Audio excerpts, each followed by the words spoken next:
and welcome to Mirador Television. We are the biggest little TV in the world, based in Lewes, East Sussex in England. Our aim is to entertain and to spice things up a little. We will also keep an eye on the local politics, because let's face it, someone has to. Our programs range from stories about the local people to stories about people from all the way across the pond.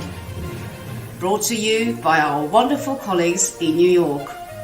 So why not sit back, relax with your favourite cuppa, or maybe your favourite tipple, and enjoy. This is Mirador Television.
Oh, good morning. Jenkins Ear. No, it's not the news headline this morning, because Jenkins Ear was cut off, Captain Jenkins, in 1739, and so hardly breaking news. The Jenkins Ear War was a war between the Spanish and the English, which took place mainly in the Caribbean. And Jenkins was the captain of a ship which was boarded by some Spanish customs officers. A scuffle ensued, and his ear was cut off.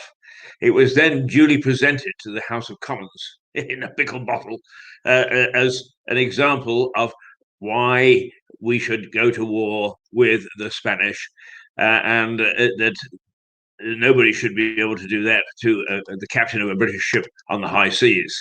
And indeed, off Britain went to war, and it's often held up, certainly was in my day in history classes, as being a classic example of where the state went to war for an individual rather than its own particular state interests. No, not terribly true, I'm afraid. It really is. But nonetheless, that's what it came to mean. Jenkins Ear War was when the state actually looked after the individual rather than the interests of the state. And I'm afraid that we are in a situation where there is very little looking after the interests of the individual, and it's all about looking after the interests of the state. Yeah, quite right too, you may well say. Yeah, but there are some things which really need investigating and looking into. And that's one of the themes that we are going to look at this morning as we poddle through. But first of all, let's look at the news headlines. The Met is facing an inquiry over Sarah Everard case. Now, Sarah Everard is a 33-year-old lady who was apparently a design consultant of some sort, perfectly respectable, nice young lady. She went to visit some friends in Clapham, and she walked home to Brixton, and she never made it. And her body has been found. At least we think it's her body, and she has been murdered. And she was murdered on the way home. Now, first of all, in London, and particularly in Brixton, I would say it's not particularly safe to walk anyway. And I remember the when I was first here in Lewes in 1990, that I would come home at very peculiar times because of being a journalist. I didn't have regular 9 to 5 work, and I would walk from the late train through to South Street without any fear whatsoever. In fact, there were 2 or 3 people who used to do shopping. One was an MI5 colonel, would you believe, who lived on South Street, and his widow still does, and just a lovely lady. But I would meet them way back then, and stop and have a little chat in the middle of the night, without any fear or favour. Wouldn't do it now. I'm sorry, I would not do it now. And I think that those are the sort of things that we're looking at right throughout the country. And I'm an old Luddite, I'm an old curmudgeon. And I just cannot see the sense of insisting that chief constables, and now apparently there is a move that all policemen should have a degree. And that's great. Have you ever looked at a terrorist in the eye, one of the corner boys on the Shankill, and seen the hate and loathing and the fact that he would love to rip your scalp off? Then a degree doesn't do you a hell of a lot of good. And I can tell you because that's happened to me when I spent time in Northern Ireland. So, I'm not quite sure where all this thinking comes from, but it doesn't come from experience and it doesn't come from practicality, that's for sure. And so this lady wasn't able to walk home in safely, but not only that, it looks as if a policeman is involved. A policeman has certainly been lifted and is being questioned. A policeman is involved in her murder. So we really, is this something that we really need to look at? Because the Met at the moment is full of inquiries. And for one, they seem to stagger from one crisis to another, and nobody does anything about it except protect their own. And that in itself is certainly doesn't look after the individual. It doesn't look after you and I. Okay, you may say, well, we're not in London. Let them get on with it themselves in the Met. But also, in Lewes, we don't have police on the beat anymore. And, it's all very well to say, well, a fast response and all the rest of it. But if you haven't got people on the beat, you don't know what the hell's going on. And as Paul Fowle, who was a policeman in the last century, you can say that, the last century, the 1990s, he says the way a policeman got his information was he went in and talked to the landlord of the pub, who had got his finger on the pulse. Well, they don't talk to the landlord of the pub anymore because they're not on the streets. They're in cars. And they rush to this rapid response. But it's all well and good. You get there, but you could be there 10 times faster if you're actually on the streets itself. All right, that's an opinion. A lot of people would say, Keith, you're a Luddite.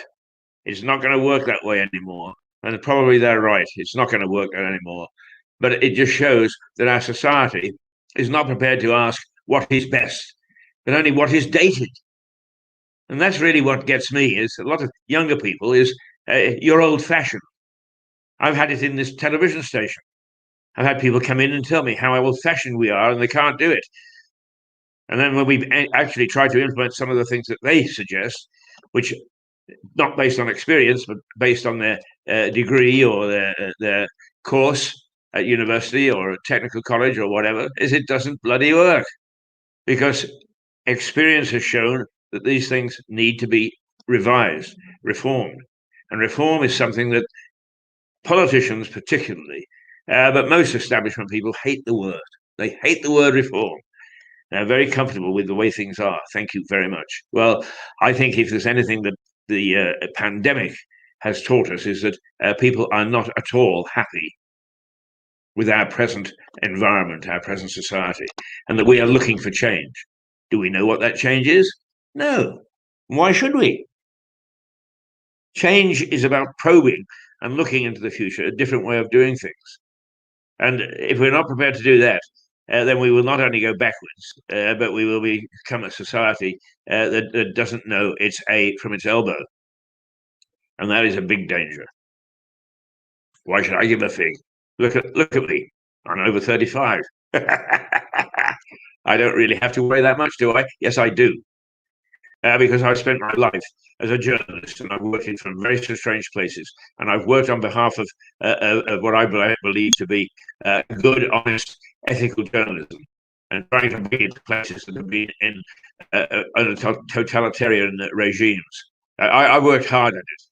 And should I actually now say, oh, yeah, we put out to pasture? No, because we still are not working hard enough at it. Not least of which is the attitude of local authorities to the media. I spoke to the boss of Tarrant County yesterday. He's hung on by his fingernails and he hopes that he's going to get out an April issue. And he's only been able to do it with no help from anybody. We are hanging on, no help from anybody. And those are the sort of reforms that have got to come. But anyway, we're talking about the news headlines and the Sarah Everard case, where indeed the Met seems to have once again managed to shoot itself in the foot, as if they don't have enough shootings in London at the moment. The headline is that really, should this happen, and should we have a proper and thorough investigation of what's happening in the police force there? The US economy, the UK economy has shrunk by 2.9% in January because of lockdown. That's a fairly substantial fall. 2.9% doesn't sound much, but you just look at your salary and take 2.9% off, and you suddenly start to, if you want to add the noughts, start to realize just how serious that can be to our economic circumstance. The predictions are from business people and from analysts that we're going to jump back, that we will bounce back. And let's hope, because the shrinking of the economy means there are going to be things that aren't available. And one of the problems I've found in talking to people about this lockdown is that many people do believe that all you've got to do is to end lockdown and it's all going to be just the way it was. This was a crisis that has seen a seed change, just the way that the First World War was and the Second World War was. After those two wars, the country life was never the same again. Dramatic changes took place.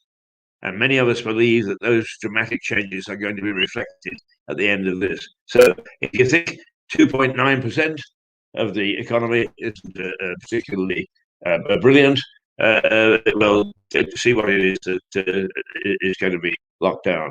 We did have somebody who was listening to us there a moment ago, and I've already put them off. But why not? Because Piers Morgan he wasn't fired, he quit. But under the duress of not being able to vent his spleen, if you like, without being criticised by both the Good Morning Britain, who are his employers, and some colleagues. And I think that is dreadful, because the one thing that he did was he was a loudmouth. He shouted it loud. And I'm a loudmouth. I shout it loud. A few of us have got to shout it loud. You may not like us.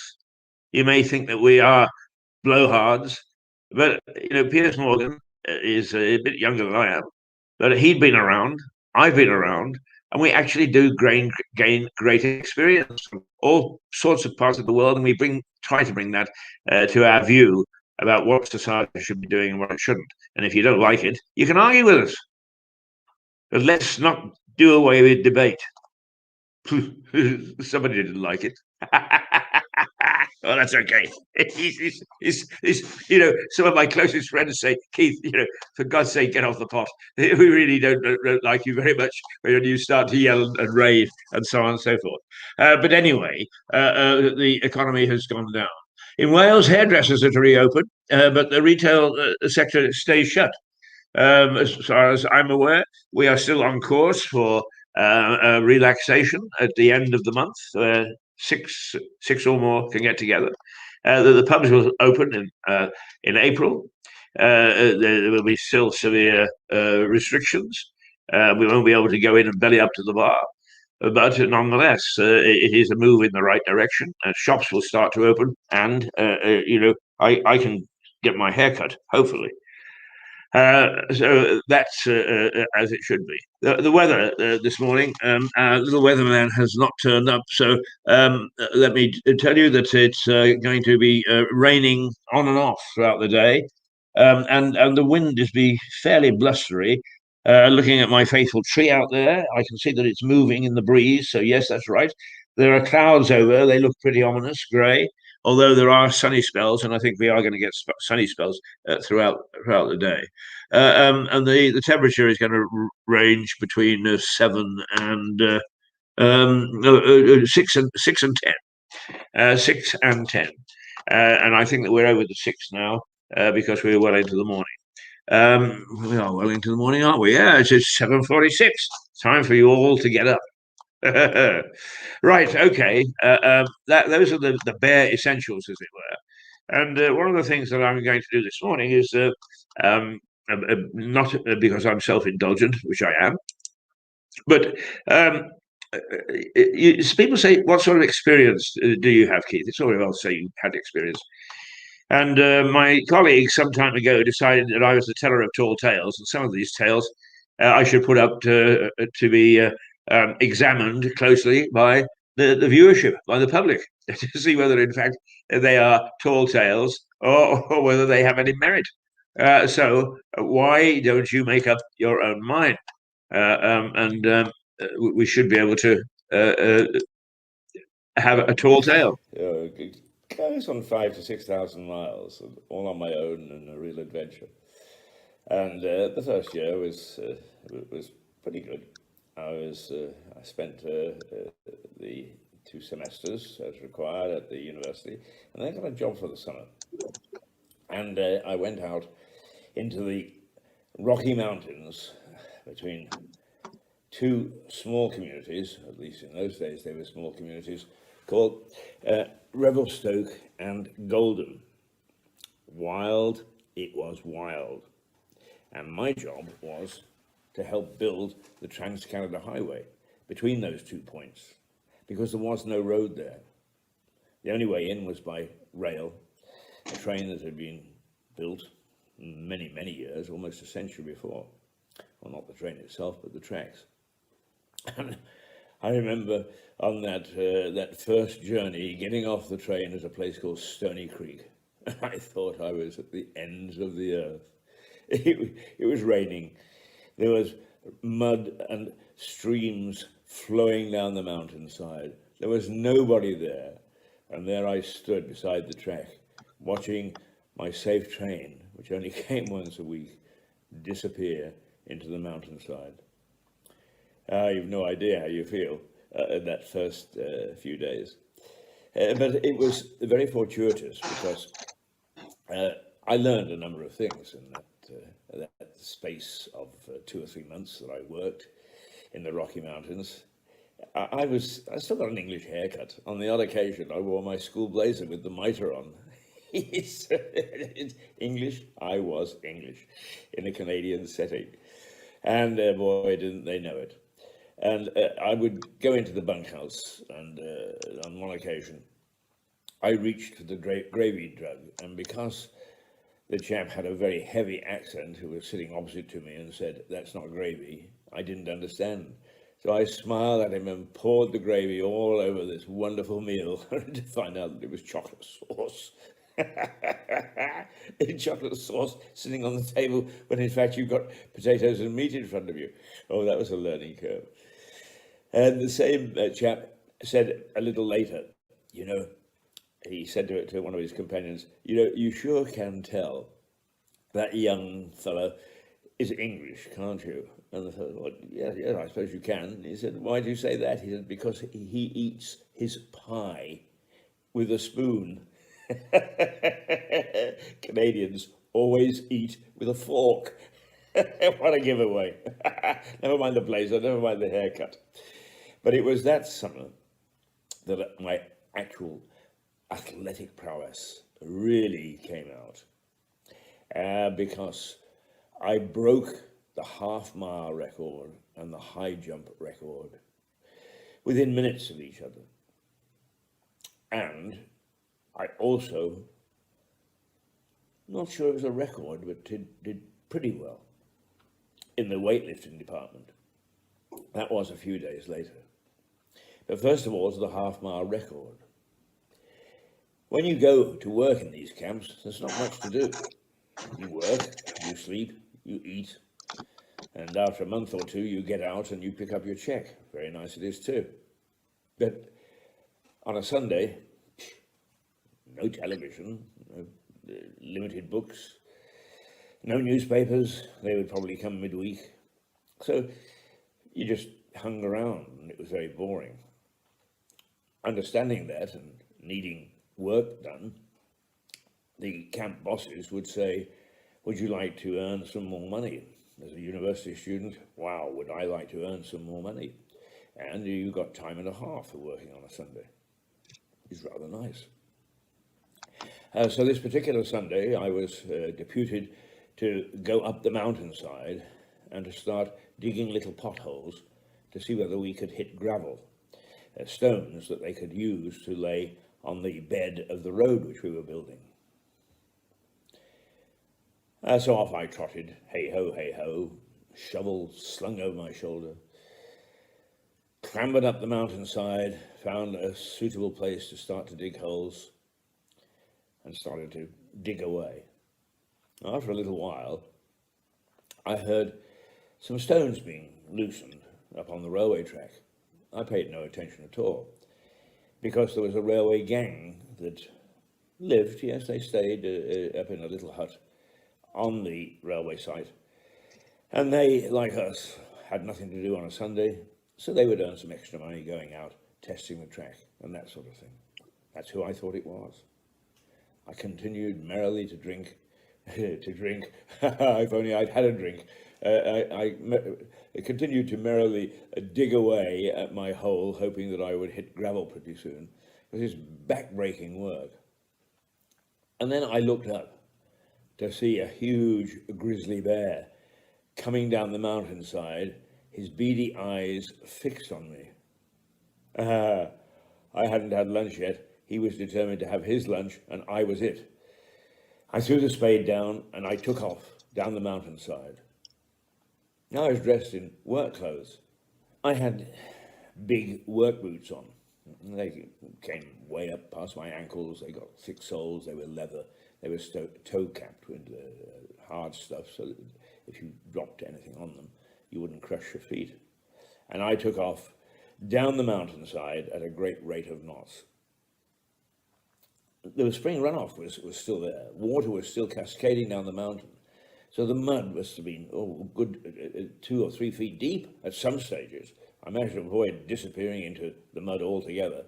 But at the side of the track, down the mountain I went, lickety-split, determined that this grizzly was not going to have me for lunch that particular day. I came round a bend in the track, and there was a D9 Caterpillar tractor. Now, if you've never been on a construction site and you've never seen a D9 Caterpillar tractor, they are huge. They are huge.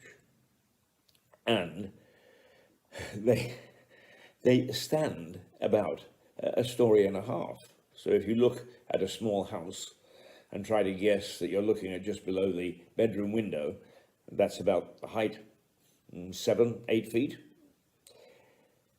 The driver said that I did not touch his vehicle. I did not touch the bulldozer in leaping into the seat beside him and clutching him, trembling with fear that this grizzly was going to come around and find that the D9 Caterpillar tractor was no obstacle whatsoever, and he would have double lunch. He'd have both of us.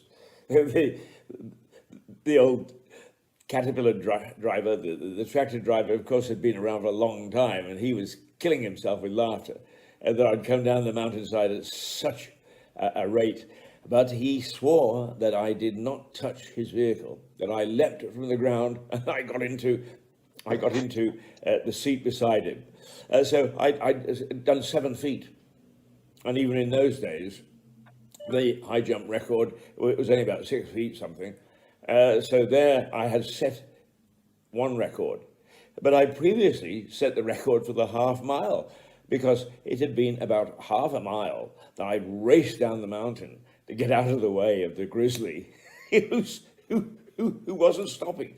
He was coming after me. and he was determined, as grizzly bears can be, to have me as a meal. And so in talking to the driver later and figuring out at what time I actually saw the grizzly, to what time I reached his tractor, we figured that I beat the half-mile record by a good 5 or 6 seconds. So two records in one afternoon. And believe me, when the adrenaline gets going, it's amazing how it pumps you. It's amazing that you can do all sorts of things which you wouldn't do ordinarily. And it was a grizzly that helped me achieve this marvelous record-breaking feat. And afterwards, I felt quite good about it, except, apart from the driver, there was nobody to confirm what I'd done. So I never, ever got a gold medal, a silver medal, or a bronze medal for breaking this record.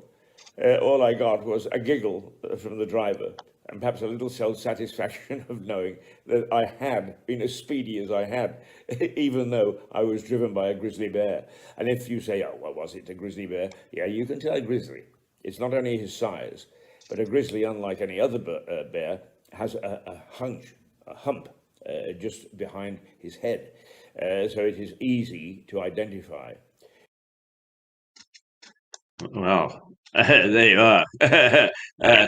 Experiences of building a road in Canada in the mid the part of last century, in the late 1950s, early 1960s, and interesting it was indeed. A couple of little items from the news this morning. Interesting items, I think. Insurance claims have plunged for motor vehicle accidents and so on, because drivers are staying at home.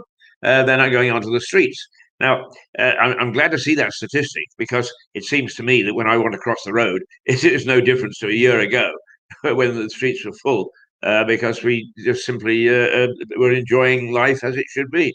And they should have stayed away and haven't. But if those are the statistics, those are the statistics. So insurance claims have dropped. What you want to bet the insurance premiums don't drop, but there we go. Another question for us in civil society. Households have bought 3.2 million pets in lockdown. 3.2 million puppies, cats, hamsters, you name it, have been purchased in the last 12 months. One of the things that is a worry about that is we do have a high percentage of animal abuse in this country. Yeah, we're a country of animal lovers, I know, but amongst the 3 million or so calls that are made each year about cruelty to animals, animal abuse, we took our fair share. So if you do buy a puppy or whatever, as they say, a puppy is a life. And they are. You can't just dump them when you feel like it. And I hope that out of those 3.2 million, that many of them, most of them, in fact, have got a very satisfactory owner and a very happy life. And the Royal Mail is to pilot Sunday parcel delivery because it's got such a backlog. But in many ways, Sunday is a day that you can catch us at home. Right, you should have been able to catch us at home because of lockdown. You're not supposed to have moved out except to go for a walk. But it is still a day of rest. I went to church for the first time in some time last Sunday, and it's rather nice that you can now do that. But it's not. Sunday is not back to any sort of normal Sunday at all. So if you're home, you may get your parcel, and if you're not, you may not. You get a little red card through the door. saying, please pick it up. That's the one thing I've never had any problems with as far as the Royal Mail is concerned, is they've always been efficient in terms of getting the stuff from their central depot to the local post office, which isn't very far away, and I've been able to pick things up. So anyway, those are just a few of the little things that have cropped up. The 4 more cases of Brazil variant found in England, but it's 4 cases, and we were up to 300 and some odd investigations. So that's good news. And France eases travel for the UK and 6 other countries. So if you had your jab and so on, it may be, if I can actually sort of find out how to make some money for all the money that we've lost over this period, I like to go over to my little few days at Dieppe.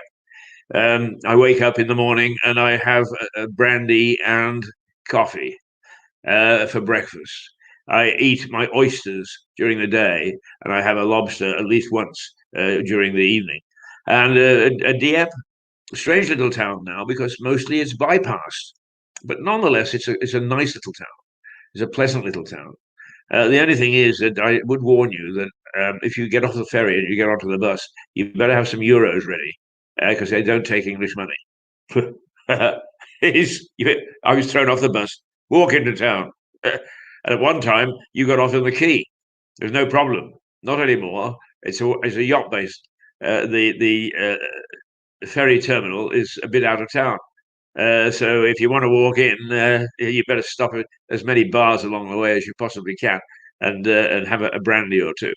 But the signs are very positive, and I hope that we don't get stupid and start to this sort of go and hug and kiss and picnic and rush to the beach and strip off all our clothes and dash into the sea.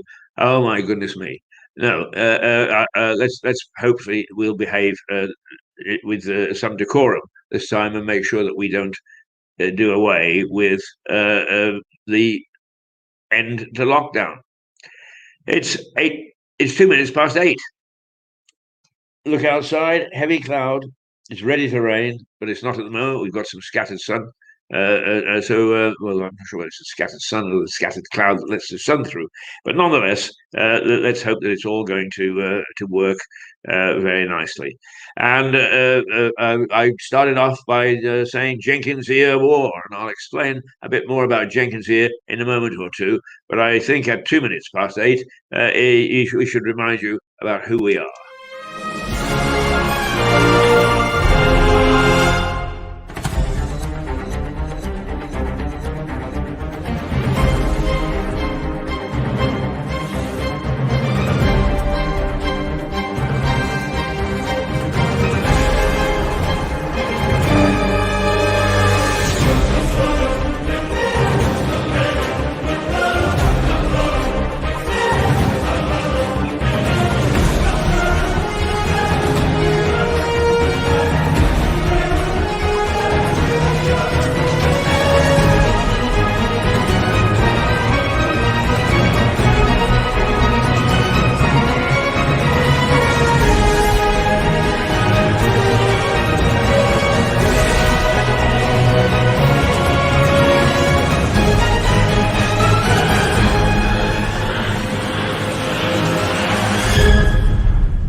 Okay, here we are back again at Jenkins Ear War.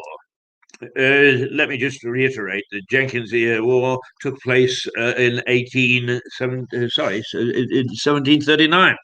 And we went to war because a British sea captain had his ear cut off by Spanish customs officials in the Caribbean. That's the story anyway. Basically, I think that we were looking for an excuse to go to war.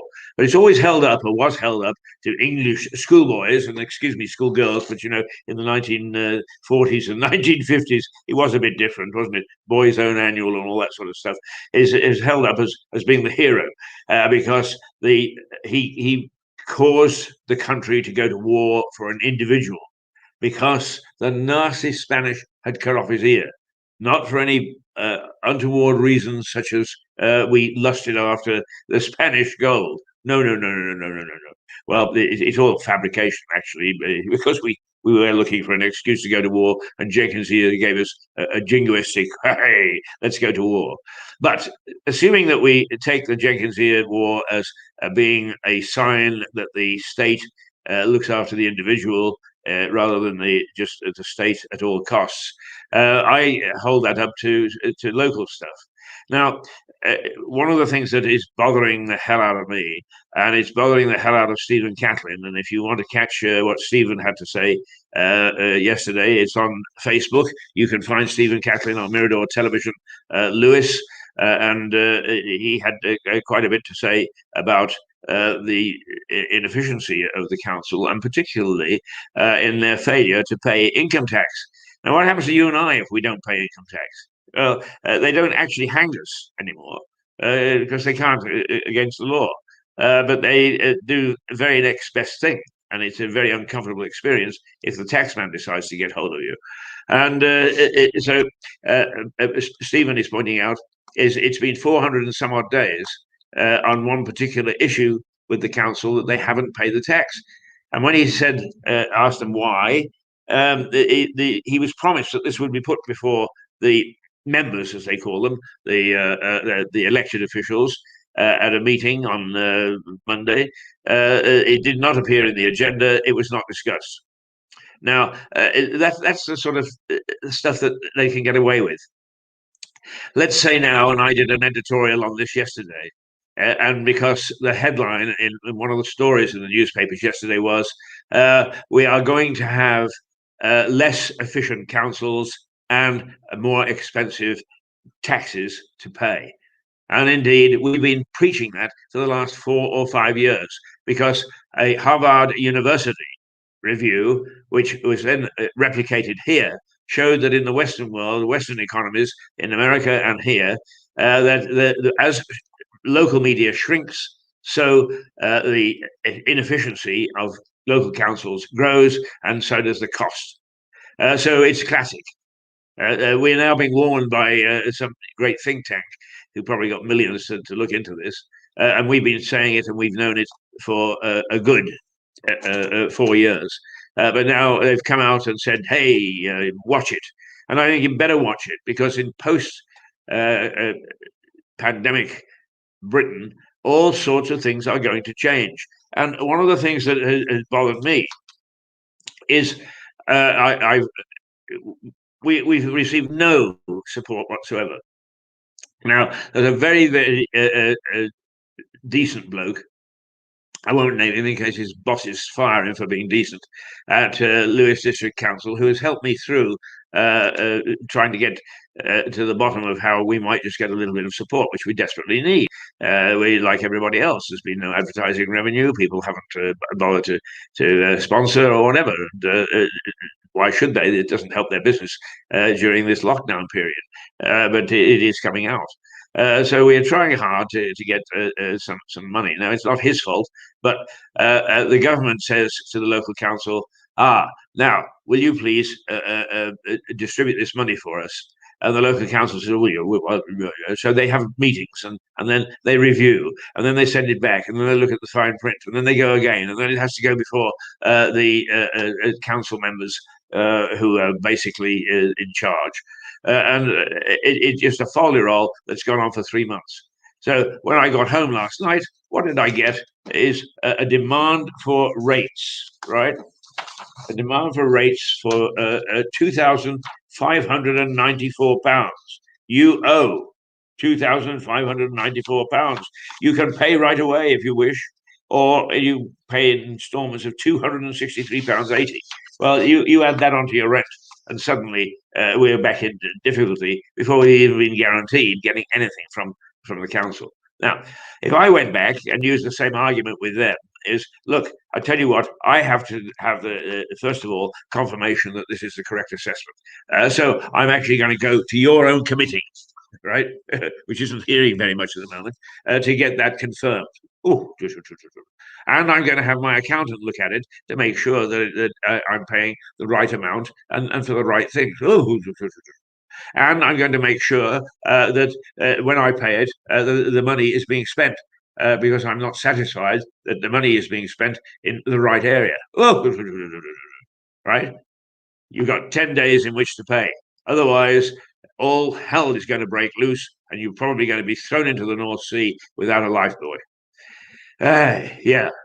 Well, that's a bit different to when we wanted something off you. We've got to review this. We're doing it next week.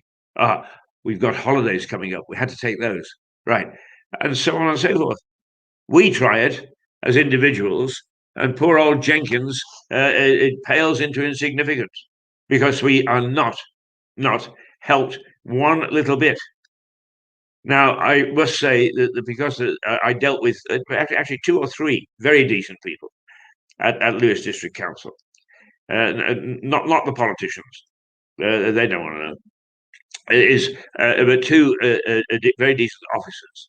Is I am being a little bit cautious about how I slam them for this, because once again, without any explanation whatsoever, inside that same letter is, oh, by the way, if you are a nursery, you are getting nursery relief, or expanded retail relief, or other things mentioned in the budget.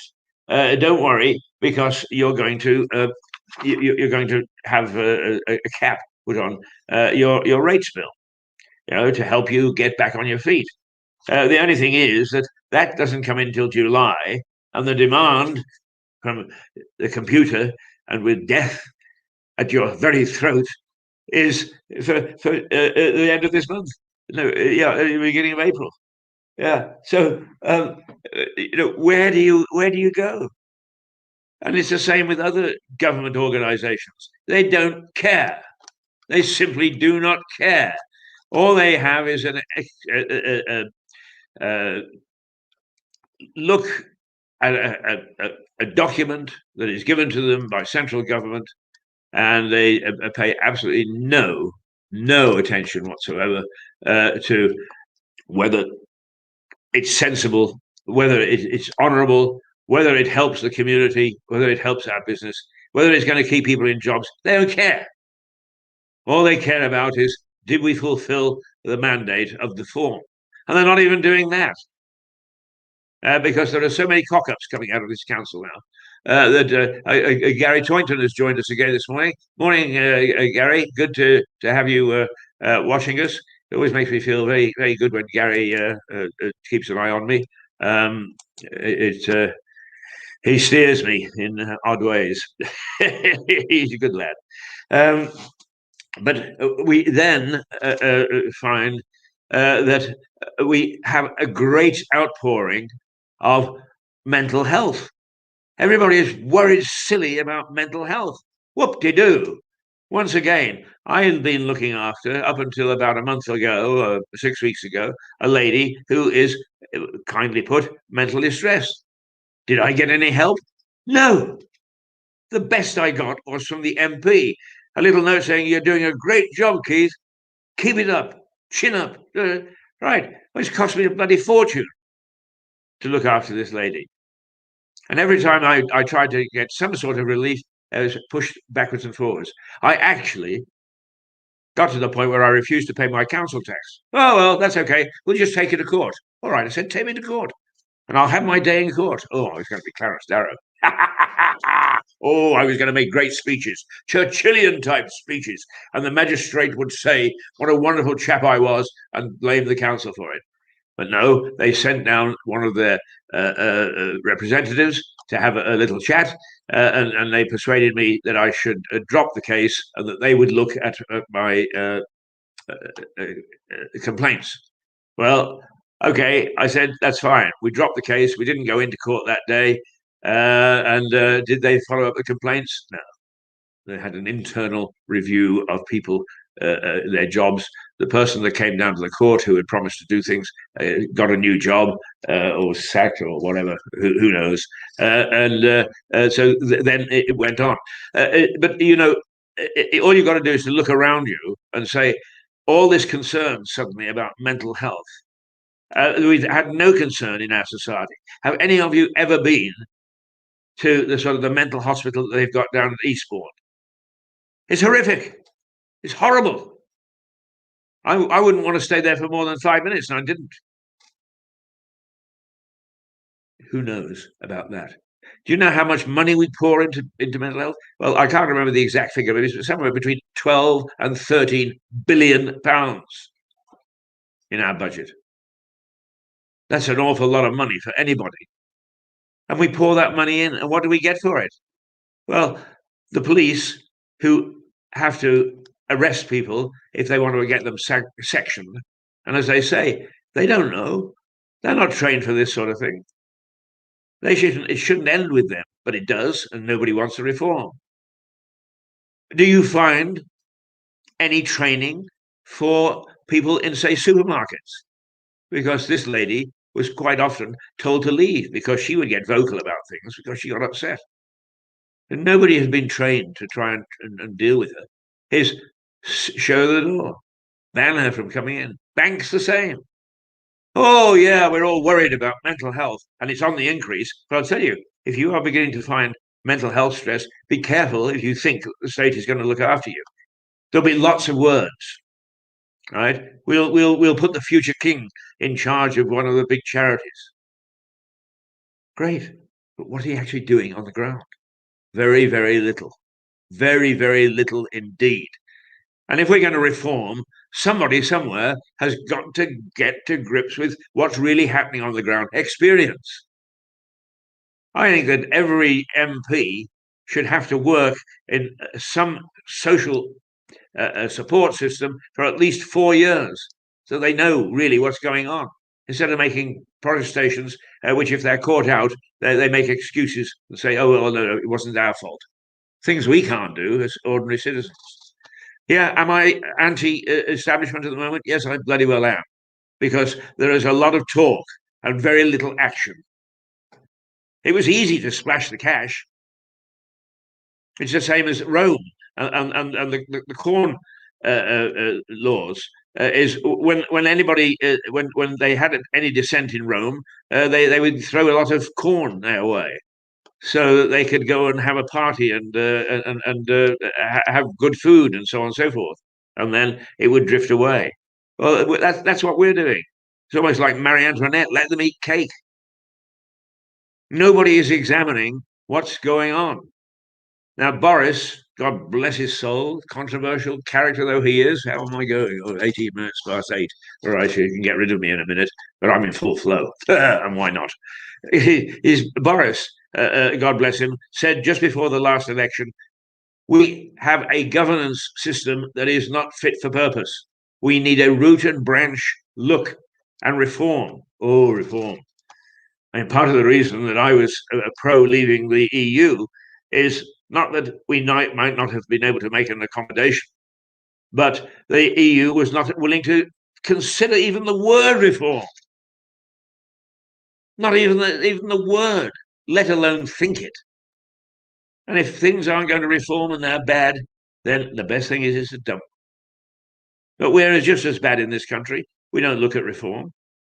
Yesterday in my editorial, I singled out a lady, and perhaps I shouldn't have, but she demonstrated what's wrong. She sat next to me in the public gallery at the last council meeting of the Lewis District Council and tutted that the cabinet system allowed, in this case, it was the Tories, to have 3 or 4 people who call the shots in Lewis District Council. Iniquitous. It was. It was introduced by Tony Blair in 1997. Iniquitous. Oh, the changes that were going to be made. Well, surprise, surprise, she and her cohorts suddenly found themselves in control. And what happened to the cabinet system? It's still there. Because suddenly we find out we've got the power. We can wield it. Spreading it and looking at reform? No. We don't have reform. We're not reform-minded. But I think that probably what's going to happen is that people, because of lockdown, are beginning to understand that all is not well in our civil society. We were fat and we were sassy and there was lots of money around. Well, that money is going to stop. And the government they panicked, didn't they? And they've decided to keep splashing the cash until, with some people, not us, until August. Well, that'll keep the people happy. Not too much criticism from a lot of people who are picking up handsome amounts of money each month for not working. So things are going to be very, very different. And if we don't get reform, and a whole host of things, the banks are one of the worst of all. Well, the banks and the financial institutions, like the credit card companies, boy, they have got their head in the sand. And it wouldn't surprise me if we don't have a few riots in that regard. And please don't misunderstand. I'm not doing a Trump, not calling for riots, far from it. But what I'm saying is that institutions and the government have got to start to look at how they operate. And are they actually building up trouble for themselves? And if they are, they better be prepared for it and not throw up their hands and say, oh, dearie, dearie me, we didn't know that this was coming. It's 8:22. Let's just, yeah, there are 1 or 2 people that do support us, despite me.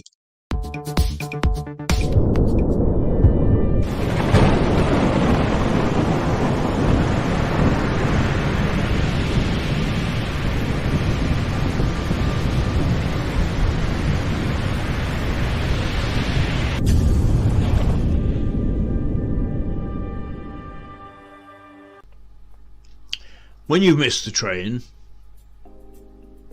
don't despair. Have a nice cup of coffee.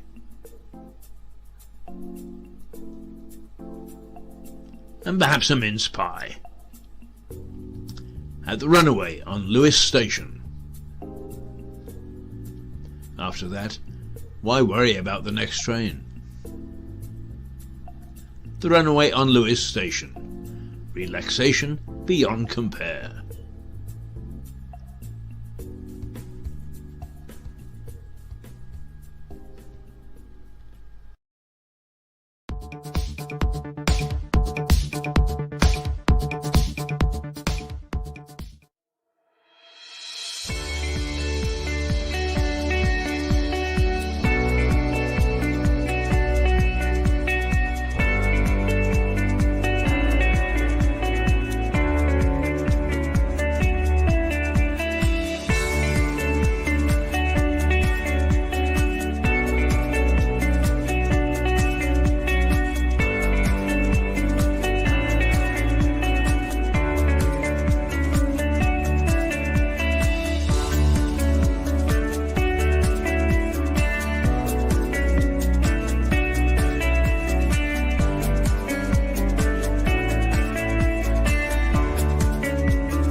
It's 8:25 on the morning of Friday, the 12th of March in the year 2021. Oh, let's hope that 2021 is going to be a better year than 2020. That was absolutely disaster for us all. Thank you, Gary. He's watching very carefully, and he said, I keep my eye on you, Keith. I keep my eye on you. So I better be a good boy and make sure that I deliver everything the way I'm supposed to deliver. No, I won't. I'll be a loudmouth because it's Friday morning, and who knows, the fate of this television station is in the hands of the local council. So I don't know whether we'll be back on Monday or not. One thing I can guarantee is that we will not be silenced. There will be a Mirador television. Even if I have to go back to its beginnings and sit outside Cafe Nero at 5:30 in the morning with my phone in my hand and rant and rave about various things. They will not silence the voice. It's because of lockdown. At long last, society is beginning to realize exactly what was said by Harvard University 4 years ago, 5 years ago now, is that if you see a shrinkage of local media, you get poor council efficiency and you get higher rates, higher council tax. And that's exactly what's happened. And where some of it's gone. I mean, some of the decisions that are made because of this cabinet system for us to merge with Eastbourne, who, with all due respect, lovely town, Eastbourne, lovely people down there, but they're going bust. And because we're merged with them, presumably that's going to tar us with the same brush. Is Lewis going to go bust because Eastbourne is? Well, I don't know the answer to that. I don't want to be an alarmist, but I think that we've got to ask the question. And one of the things that I would say is, it's all very well for the local council to say, oh, well, we go on to we go onto the computers. And we have our little, we tell people the way it is. No, you don't. What you do is you put out your propaganda. But anyway, and we put all this stuff up, all the information you could want, you can get off the computer. Have they not realized and not done their own research that in the statistics show that 48% of people in Lewis district are over 50? They're elderly. Now you say, 50 isn't elderly, but it is outside the computer age. It was 1973 before we had something called the internet, right? If you're born after that time, you grew up with it. If you were born before that, which many 50-year-olds would have been, you haven't a clue what the hell it's all about. I try my hardest, but I find that they speak their own language, the people that put computers together. It's 8:28. I've got to get off pretty soon. But if the local council has got to come to grips with the fact that it's got to communicate much better than it does. And here, business rates, right? A letter which tries to explain who's paying and who's not, and I haven't a clue whether I'm supposed to pay, not supposed to pay. What do? Withhold paying, and I end up again in court. Yeah, dear. What sort of nonsense is that? That is not helpful to our community. It's not helpful to our business. I got into dreadful trouble a year ago because I complained in an article about the Lewis High Street being like the Grinch at Christmas. You got two light bulbs and something the business had done. Oh, and the traders came down heavily on me. I was anti this and anti that, anti the other. And I said, no, hang on. If you're expecting the council to do something for you, and just because they said they will, don't hold your breath. Well, I didn't hold mine, and sure enough, it was just like the Grinch. Will we never learn? We've got to start to shout. If you think I'm being negative, I shout every day on this television program, Lewis is great. Shout it loud. Lewis is great. But have we lost our spark? Have we lost our desire to be innovative, to be daring, to be adventurous, to have the Tom Paine spirit, to hold the spirit of the Battle of Lewis in 1264 dear to our hearts, I think we've got too fat and sassy. And perhaps if one good thing is going to come out of this is that lockdown, the pandemic, is going to teach us a lesson. As one analyst said, nature has risen up and spanked us. And if we don't like the spanking, let's start to mend our ways. And I hope that we do, and that we start to get back together again and have a decent and worthwhile society.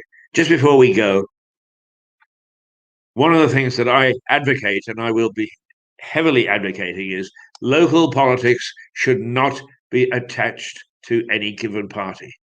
Our needs and the things that should be done to make us a healthy community have nothing to do with party politics. And the sooner we get rid of that and have people as individuals who care for our community, elected and working hard as they can as an individual, fighting the things that they don't like, supporting the things they do, supporting the things that their constituents say that they should, instead of towing a party line, the better. I've gone over by a minute. So I'm going to sneak out. I'm going to sneak out with just a little bit of if I the sneaking out bit. Here we are. Here's the sneaking out bit, and it's very short. Toodle pip until Monday. Hopefully till Monday. No, we will be back on Monday. But I hope that we can report that we have been helped by the community, by those people who have been elected to make sure that we've got a healthy community, and that all this nonsense can be done away with, and we can get back to trying hard, all of us, including the loudmouths like me and like Piers Morgan and one or two others. There used to be a George Gale who used to shout the odds too. Toodle pip. Have a good weekend. It's not going to be very nice over the weekend, but at least it's a rugby. Ta-ra.